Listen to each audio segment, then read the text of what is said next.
Hey guys, Brian Jodis back with another episode of Pick Up the Six podcast. Before we get to our conversation today, huge shout out to a couple of great sponsors that make this show happen, and we love them. And I was just talking to our guest. We'll bring him in a moment. He's talking about, man, I'm kind of jet lagged. I was traveling a bunch, and I'm like, hey man, you need to get some One Nation coffee, veteran owned and operated. Our boy John Richards, former Navy EOD, absolutely love him and his company because they're making great coffee that is roasted down just outside of Charleston, South Carolina.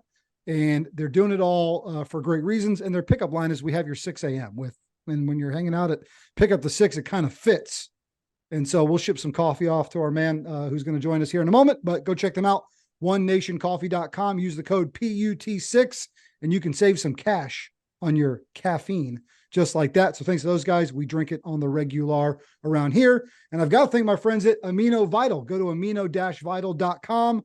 We just ran the Blue Ridge Relay this past weekend, and almost every dude in our van was putting that Amino Vital recovery right in the water bottle when we got done for those blockchain amino acids, for that good carbohydrate, for all those good things. So go to amino-vital.com, use that same code PUT6, and you can save some cash to get a little bit better and get that recovery done well. Today and tomorrow, October 3rd and 4th, marks the 30-year anniversary of the Battle of Mogadishu. You might know it as Black Hawk Down. At that point, no battle since Vietnam had seen so many U.S. troops pay the ultimate price. Today, in remembrance, we revisit episode 73 of Pick Up the Six podcast with Major Jeff Struecker, who as a 24-year-old sergeant was there for the battle. Enjoy this archived episode of Pick Up the Six podcast. This episode of Pick Up the Six podcast is dedicated to the 19 American soldiers who made the ultimate sacrifice during the Battle of Mogadishu, or as you know it, Black Hawk Down. My guest is Major Jeff Struecker, who as a 24-year-old sergeant was there during that fateful battle. We reflect on those moments, his role, and his faith. This is Pick Up the Six podcast.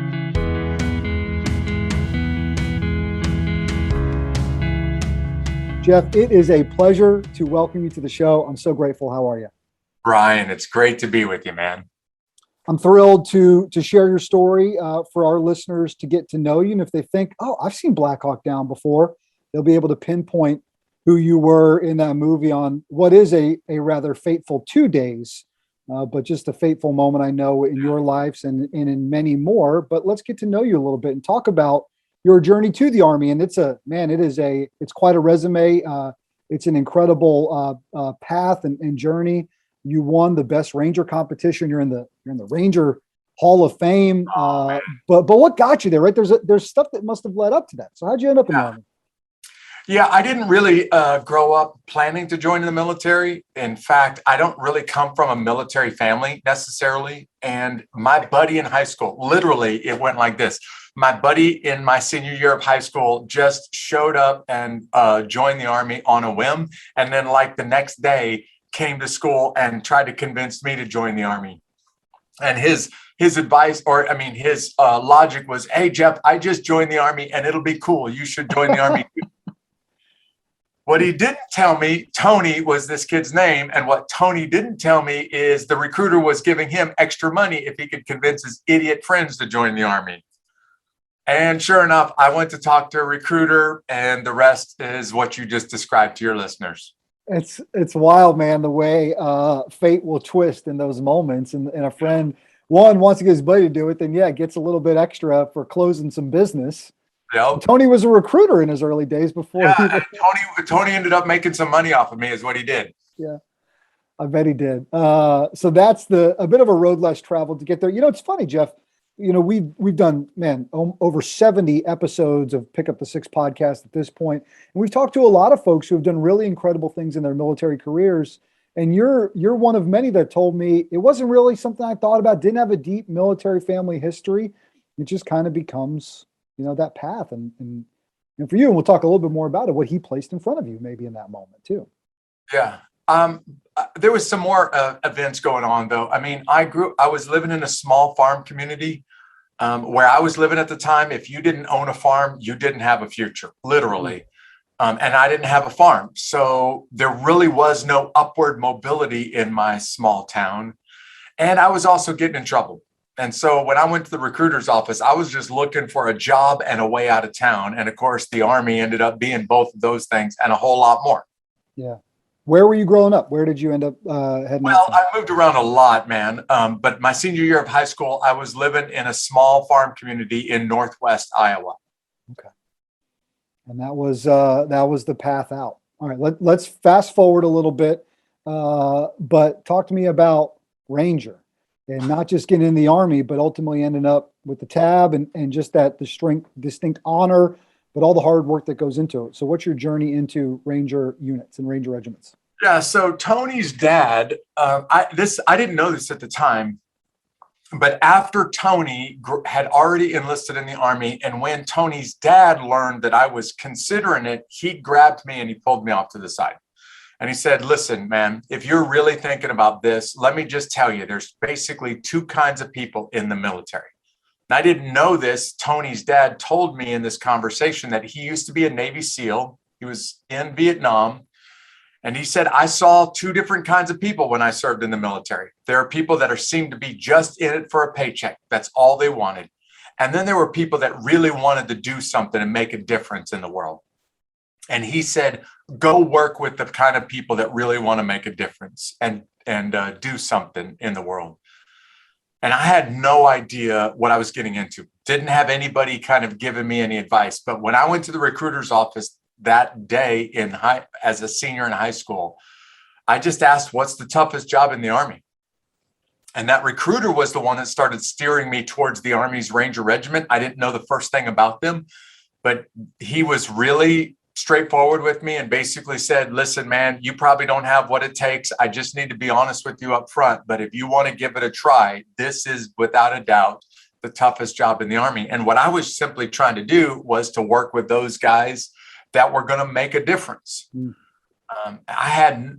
Looking back on it now, I had no idea just how pivotal that advice was, just how important it was. And frankly, my entire military career, I have found what he said to be absolutely true. This is NGBN TV, a network for men and home to top experts, speakers, authors, and more. I'm Chris Rubio of The Rubio Method. I'm Charles Wallace of the Bear Essentials Podcast. This is Bud from the Sports or Gibberish Podcast. Streaming TV for men, created by men. Hello, my name's Ian Hill, and I have the tremendous honor of being the CEO of NGBN.TV. We are so excited for you to join us on this journey, helping us build a television network for men in their 40s, 50s, and 60s. I am NGBN. I am NGBN. I am NGBN. I'm NGBN, and so are you. Join our movement at NGBN.TV, coming January 2024. Incredible. Again, the way that the path is placed in front of you. So this is 1986, 1987 kind of time frame. That's right. Right? 6 years later, it's the summer of 1993, and we'll just fast forward kind of to that just incredibly pivotal moment. Do you mind setting the stage for our listeners? Because it is a long time ago to think about where we're at in the world, what's happening in Somalia, why we're there. I mean, you've got this country that basically is just collapsed on itself. Yeah. You've got no government. You got all these warlords that are standing up, trying to battle for everything. They got guns, they got drugs, they got control of pretty much everybody. Do you mind just giving us a little refresher? You're doing a great job of describing it, Brian. When people talk to me today in 2021 about Black Hawk Down, I'm like, man, seriously, that movie came out a long time ago. The book was even earlier than that. And the real deal, it's been almost 30 years now. To set the stage just a little bit, as you mentioned, I've been in the Army for 6 years by the time that I'm getting ready to go to combat in Somalia. But I guess I need to say, for me, this is not my first rodeo. Mm-hmm.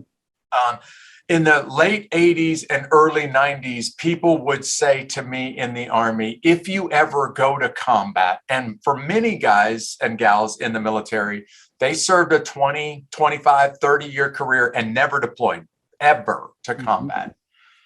In my case, as an Army Ranger in this special operations unit in the U.S. military, I had already been to the invasion of Panama in 1989, had already been to Desert Storm in Kuwait in 91. So by the time I get ready to go to Somalia, This is no exaggeration. I'm a 24-year-old old dude because I got lots of experience as a 24-year-old, where guys that are in their 40s don't have that kind of experience. And yeah, there's this geopolitical event that's going on in the Horn of Africa. And basically, you have a drought that has caused a famine. The famine has led to starvation of hundreds of thousands of people. Like late 1992, more than 350,000 people dead from famine, all over the front page of every newspaper in the world for months. And then the United Nations and the United States show up. The Marines land on the beaches in the December of 1992, and the whole purpose is we're just going to give beans and rice to try to keep people alive that are dying literally of starvation. The country of Somalia, especially the capital city, there's no military, there's no police force. It's total chaos, which means there's nobody stopping guys from doing whatever they want. If you got guns, then you can basically accomplish whatever you want in the capital city. And the capital of Mogadishu descends into chaos pretty quickly and stays there for a long time. In the summer of 93, as the United States is handing out food, one of the clan leaders in Somalia starts to hand out or starts to target U.S. supply convoys.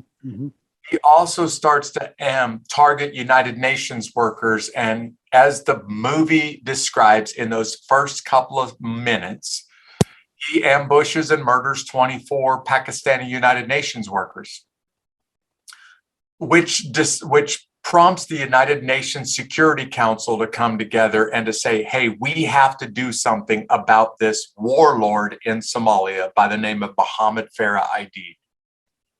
I really need to point out to the Pick Up the Six listeners that Rangers don't go overseas to hand out food. And the guys that I had the privilege of serving with, they're not there to build the nation. Our job is to kick in doors and kill bad guys. Find bad guys, yep.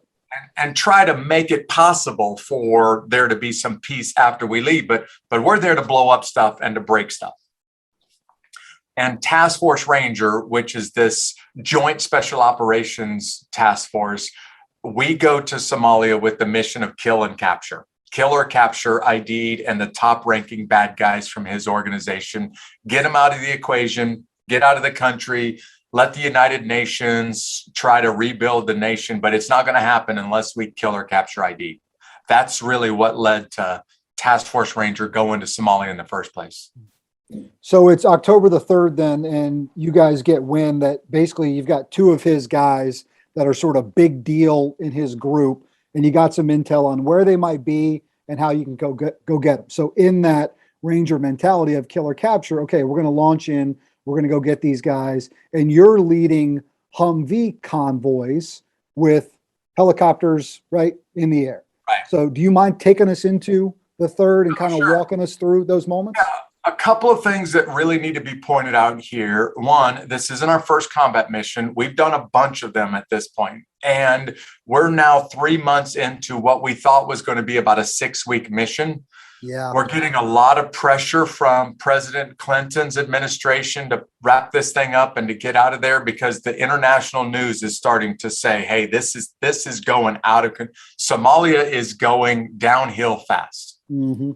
And we get a tip on Sunday afternoon that two of these really high-ranking leaders from Aidid's clan are in the same building at the same time.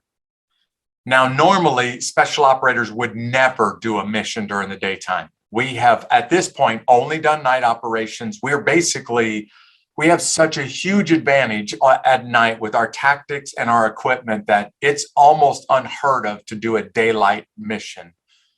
But our commanding general catches wind of these two guys in the same building at the same time. This hasn't happened really since we've been there. And the big boss, Major General William Garrison, decides, hey, we're going to go during broad daylight, and we're going to go right into the very heart of town that's controlled by Aidid. We're going to get these guys, and we're going to get in and get out as fast as possible. So just like you see in Black Hawk Down, little birds fly in with special operators and land on the rooftops. Other Rangers from my unit go in by Black Hawk helicopter and slide down some ropes. And while all of that's going on, I'm the first in a long column of Humvees that go to the target building. And we wait about a half a block away from the target building. And the general plan is special operators take the target down. The Rangers that went in by helicopter will block everybody from getting in the target building. And then they'll all jump on the Humvees and we'll get out of there in less than 30 minutes. That was the plan. But of course, plans never go the way you expect them to go in combat, as you well know, Brian. So one of the Rangers going in on Black Hawks, he misses the rope and he lands in the city streets head first, is almost killed immediately when he gets there. And as soon as I arrive at the target building, like as soon as I get there, I'm already getting dispatched to take this wounded Ranger back to the base. That's kind of how my first few minutes go during the big battle in Black Hawk Down. And there's a lot of activity that's happening, right? And I've seen you speak about this before, and you talk about, you sort of get to these checkpoints, and I mean, you've been shot up and you guys are in a firefight. All these things are happening. But when helicopter 1 goes down, that's problem. It's a big, huge problem, right? Because everybody's got to descend to help those guys. When the second one goes down, now we've really got kind of some chaos. Is that right? Is that a fair kind of assessment? Yeah, I mean, you're describing it pretty well. I'm dispatched to take back a critically wounded Ranger. On the way back, my vehicles are shot to pieces. One of the guys is killed right behind me, shot in the forehead, killed instantly. And at this point, he's the only guy from the our entire task force that we know is dead. They get notified that, hey, the first helicopter just got shot down and it crashed in the city just a few blocks away from the target building. I'm on my way back to the base fighting for my life. And when I get back there to drop off the dead, drop off the wounded, I thought the mission was wrapping up. I thought everybody was going to get out of there pretty quickly. I get notified that a second Black Hawk has gone down and Mike Durant's helicopter is now crashed. The problem is we put the search and rescue force, this is basically our reserve force, we put them in at the first crash site. Now that a second Black Hawk's gone down, we don't have any reserve forces. Jeff, hey, you need to get on your Humvees and go out to the second crash site. Here's what your listeners may not know. We have 6 Black Hawks in the skies that day that are carrying troops, and 5 of the 6 get shot down that night. 2 of them crash in the city in enemy territory. The other 3 are able to make it back to some kind of United Nations base so that we don't have to do a rescue mission to go get to 5 crashed Black Hawks, just to 2. But the rest of the night becomes a rescue mission to get pilots and their crew and the guys on back of the aircraft, get them back out of there alive if anybody is alive. And if not, because we don't leave fallen comrades to fall into the hands of the enemy, now it's recover the bodies and get their bodies back to the base. And it ends up taking until 9 o'clock the next morning. Yeah, I was going to ask, and we're going to talk about how your faith propelled you through those moments, and even how the soldiers around you took notice of that. And ultimately you're awarded the Silver Star. From start to quote unquote finish, what's the duration of time for all of this happening? Yeah, we launched at about 3:30 in the afternoon. I ended up being like the last vehicle back into our base at about 9 o'clock the next morning. So for most of us, it ended up being about 18 hours. Wow.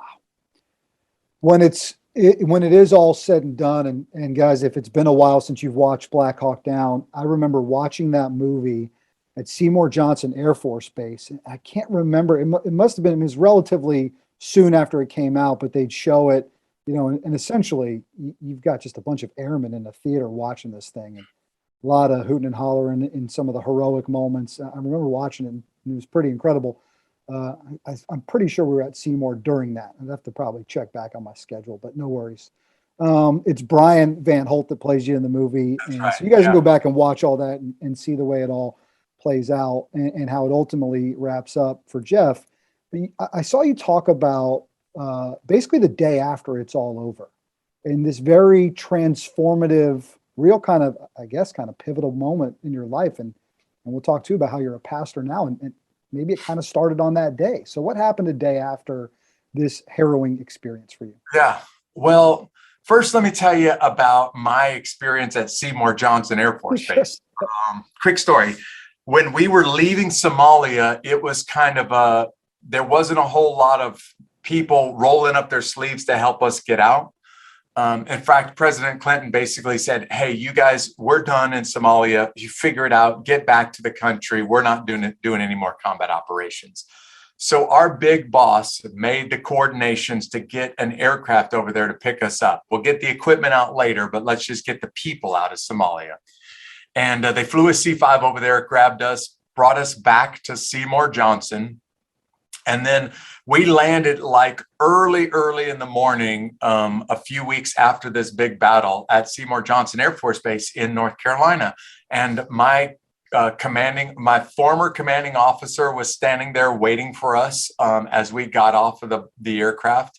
But there were a couple of pilots from Seymour Johnson that decided, hey, gas up the airplanes. We're going to fly these guys from North Carolina back to Columbus, back to Fort Benning, Georgia, where their home base is, because if not, they're going to spend a week or two here trying to coordinate the aircraft. So there were a couple of pilots that just gassed the aircraft up and loaded us on the back and flew us back there without really even any permission, just like, hey, whatever you guys need, we'll take care of it for you. And I still remember the fact that those pilots were willing to stick their neck out like that and do that for us. Still, that's how they do it, man.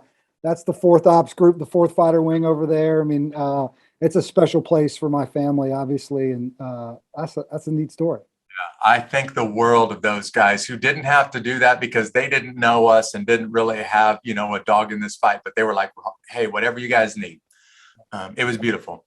My dad is likely listening to this episode right now, probably saying, I remember that. I remember, because we were there early 90s through 1995. Kind of time frame. He was made his way through the Eagles and the Chiefs, so he was flying F-15s at the time. So it would have been KC-10 guy 130s or something taking you guys back. So we flew back in on a C-5, and then we got loaded up onto 2 or 3 C-130s at Seymour Johnson, and they all just put us on the back of the C-130s and took us straight to Lawson Army Airfield in Fort Benning, Georgia. But I just want to say, if your dad's listening, man, thank you guys for being willing to stick your neck out for us, because you didn't have to do that, but you did, and it means the world to me. That's kind of how we roll, right? And you talked about those moments where in combat too, you can't leave your brothers behind. It is what distinctly, I still to this day, makes the American military just how special it is. And honestly, it's a big genesis for why we started this show here, to highlight those stories about how we leave no one behind. Yeah, I mean, it's amazing what those airmen did for us. So back to the day after the battle. Yeah. For me, getting shot at in Somalia, getting to the point where for most of those 18 hours, I wasn't concerned that I was going to die. I was convinced. And when I tell audiences that, they're like, yeah, whatever, Jeff. I'm like, no, you don't understand. Like, I was 100% certain for all 18 hours, I'm not going to see tomorrow.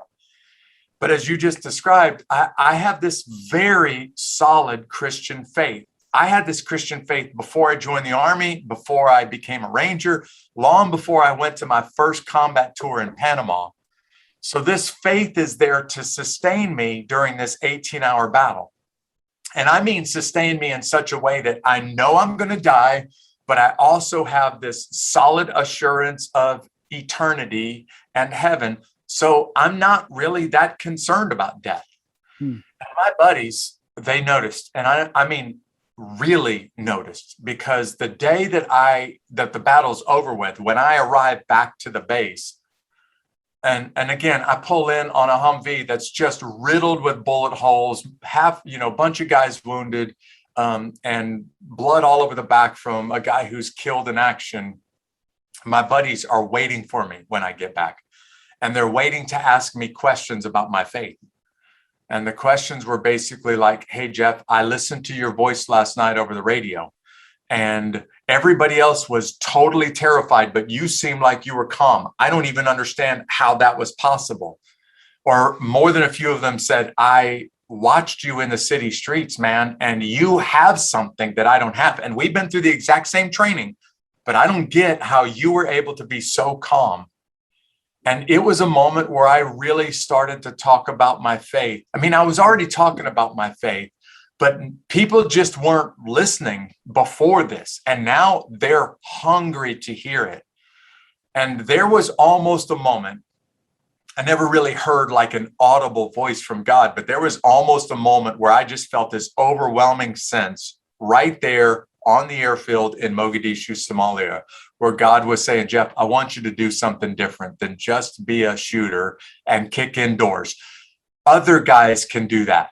I want you to take care of warriors at the soul level, which set me on a path to become an Army chaplain.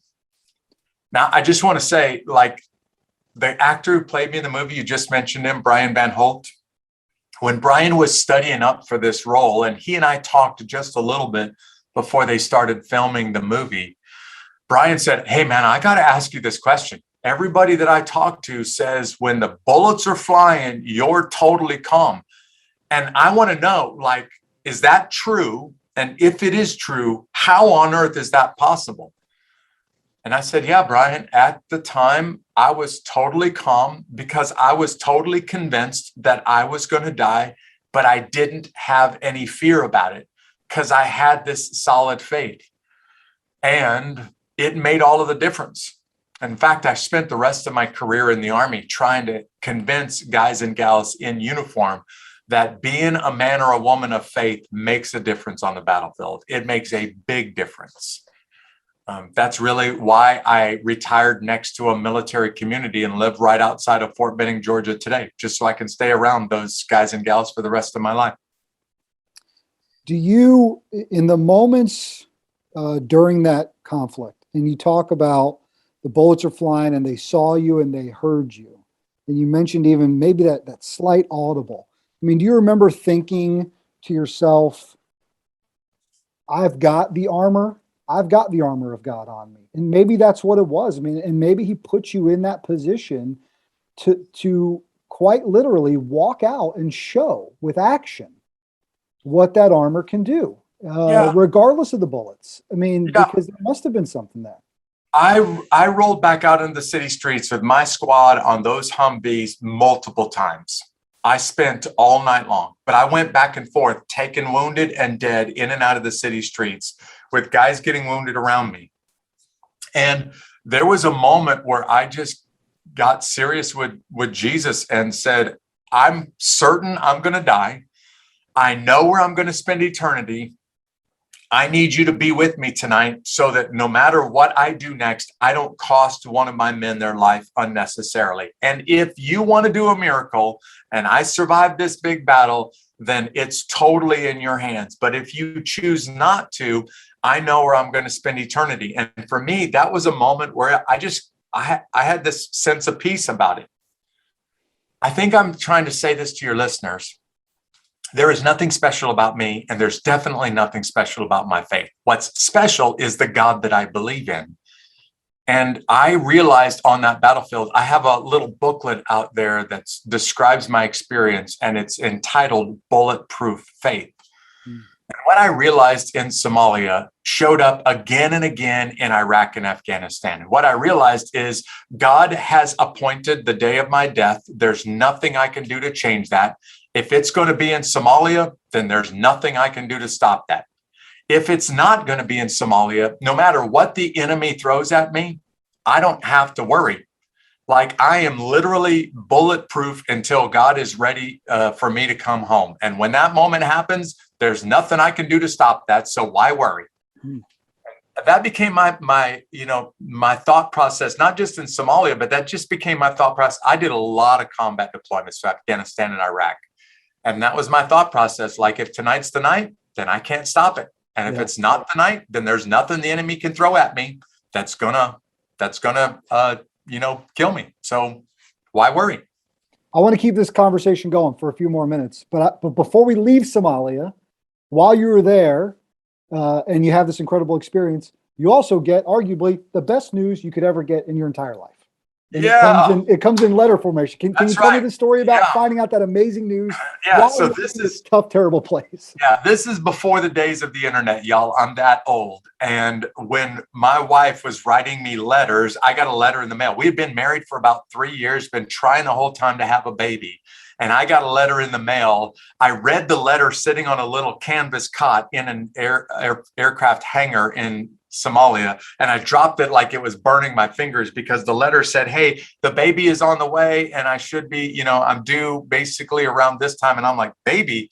I didn't even know that she was pregnant. She learned that she was pregnant right after I left for Somalia and got a letter in the mail saying, got a baby on the way, which definitely factored into, my thoughts on the battlefield. Like, okay, now I got a family, not just a wife, but I got a child to think about on the battlefield. But you're right. Some of the best news I've ever received.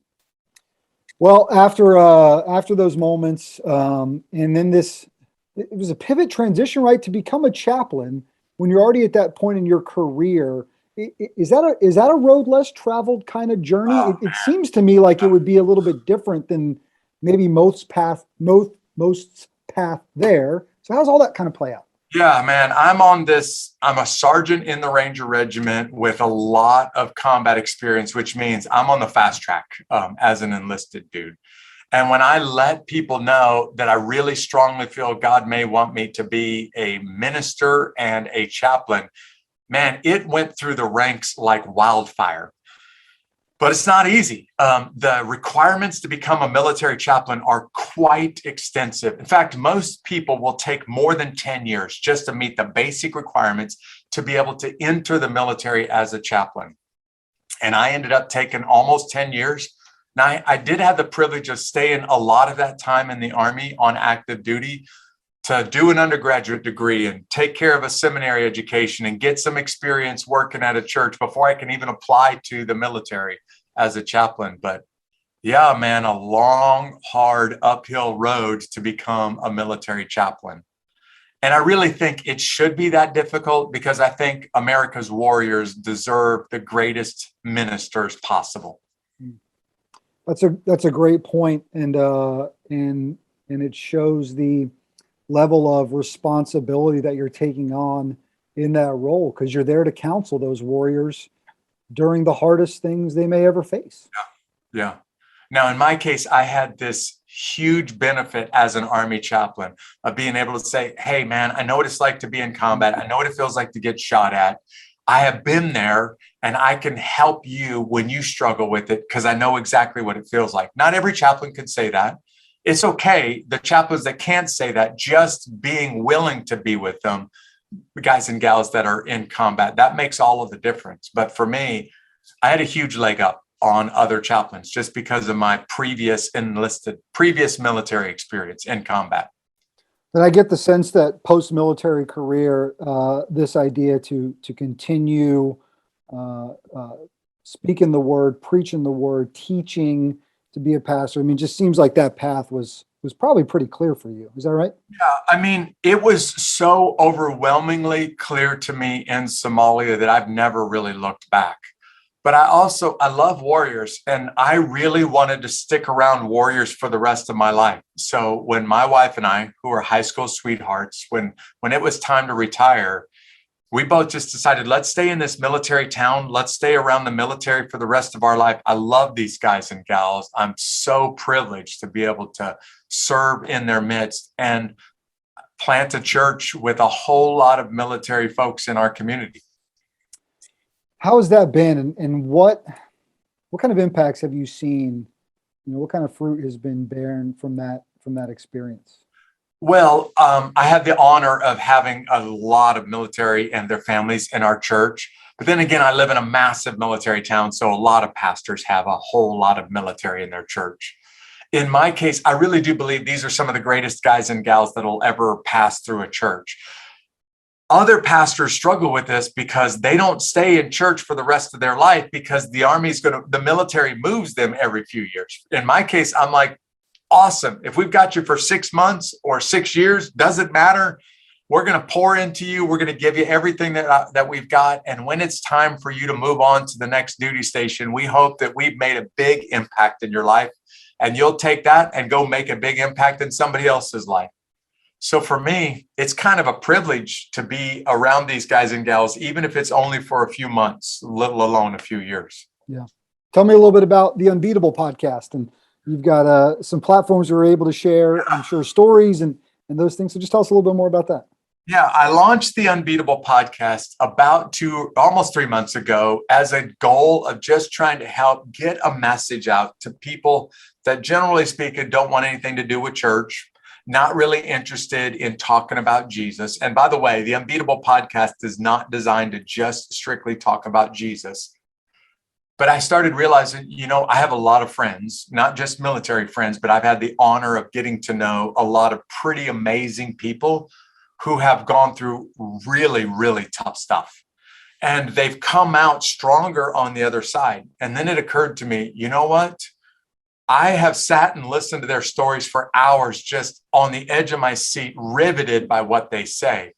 And I'm certain that many people will benefit from listening to their stories too. So Unbeatable, the name, just describes guys and gals that have gone through some overwhelmingly challenging things, and they didn't let it beat them. They ended up facing the challenges, making it through it, and other people can learn from their stories. So my whole goal, like you, Brian, is to just introduce them to some pretty amazing people. I love it, man. Right. And see, my whole point of what we started here too, and I love how you're doing it as well. And that's what I love about this space and the ability to create and share these stories is there are thousands and thousands who have gone above and beyond to do something outside of themselves. Yeah. And you think about like the reason why I wanted to have Spanky Peterson on, who flew that Pavehawk that picked up Marcus Luttrell, is like a lot of people know who Marcus Luttrell is, but who's the guy that got him? Yeah, right. Like somebody had to go get him. Somebody looks over his shoulder and flies a helicopter out, and like they're like, who's that guy? Yeah. Right? Let's share those. Or Eric Maddox, who did all the interrogations that led to capturing Saddam, and same kind of things. Like they're regular folks get put into extraordinary scenarios. And there's something powerful about hearing that. And I think in our society today, when there is, quite frankly, just a ton of negativity that tries to pull us, if we, right, me, you, our listeners, our audiences, if we can continue to try to come to the middle and remember that, I think that's where we can show how we still got that fight, we still got that spirit in us, and what makes us incredibly powerful, in our opinion, right? Servants of a great God, but also just, good people. How can we do that more?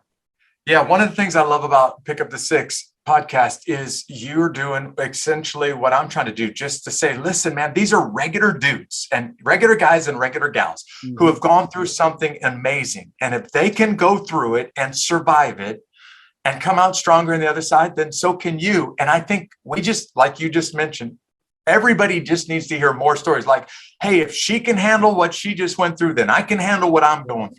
We all need to hear stories like that. Yeah, we need to focus on that perspective a little bit. Final thoughts before we go is kind of, where do you think we are right now? Because they'd have you believe that this might be the worst time we've ever lived through.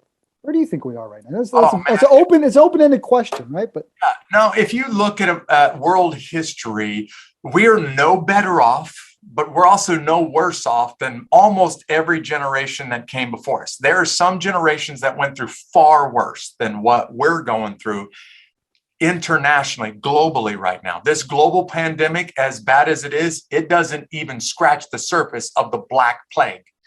The economic challenges, the whole great resignation that businesses are going through. Yeah, it's really, really difficult, but it's nothing compared to the Great Depression that the whole world experienced.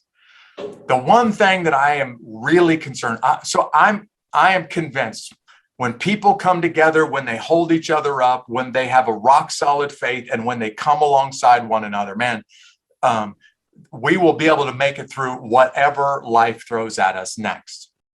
One thing that I am most concerned about is the polarization of our of our population. And it's happening not because of Democrats or Republicans, not because of race or gender or because of social and economic reasons. It's the news.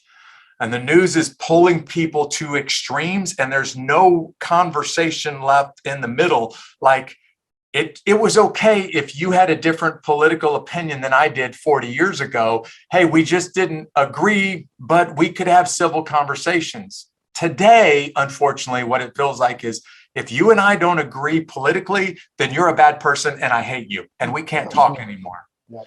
That right there, man, that is very, very scary to me. I talk about this with my children who are grown now and just say, man, the future of our country is in dangerous. It's in a dangerous place. And if something happens catastrophic, it's going to happen from the inside out. And it's because we stopped being able to listen to somebody who disagrees with us and stopped being able to respect somebody who has a different opinion than us. And now we just hate them because they don't share our opinion. And I believe really this 24-hour news cycle that we're on is feeding this insanity around us. I feel that I talk to one another. We totally do. And I'll even admit, I feel the pull sometimes. I'll see, whether it's a tweet or a post somewhere that does fly counter to something that I believe. And you even feel, sometimes you feel that pull to say just how wrong they are. It's such a challenge that the news and the ability to communicate without having to really talk to people, I think presents. I really want to say to your listeners though, Brian, have strong opinions, be willing to stand up for your convictions, look somebody else in the eye and say, listen, man, I think you're wrong. Here's why I think you're wrong. All of those things are strong and good and healthy for our country. Those have been part of our country since our founding fathers got up and disagreed with each other in the Continental Congress. But what we have to be able to do is look people in the eyes and say, I disagree with you, man, and here's why. But that doesn't mean that I hate you. And that's where we need to figure some things out internally, because what the conversation sounds to me like on the evening news is because I disagree with you, I hate you. And that's a really, really bad place to be. Yeah, it sure is. It sure is. Man, I am just so incredibly grateful for the chance to get to meet you today, to hear your story. I know you've talked about it a lot, and we don't take for granted what it takes to go back into those moments, because they are incredible moments in your life. I'm just so thankful to hear it and to dig in on this topic. And I feel like we could do this for 2 or 3 hours. But man, I do too. I don't mind talking about Somalia because I really did have the privilege of serving right next to my heroes. And I like to talk about my heroes as much as I can. So my heroes were on the Top Gun of my Humvee and in the helicopter flying over my head, and the CCT and the PJ guy that was on my left and on my right. Those are my heroes. He was a 24-year-old sergeant during the Battle of Mogadishu, also known as Black Hawk Down. On that day, not only a Humvee and his tactical armor, but I believe the armor of God was on my friend Jeff Struecker on that day. And it is what propelled him to become a chaplain and then to ultimately continue to serve his community, pastoring a church in Georgia today. My brother, thank you so much for joining us. Brian, thank you, man. It's been great to be with you. He's Jeff Struecker. I'm Brian Jodis, and this has been Pick Up the Six Podcast.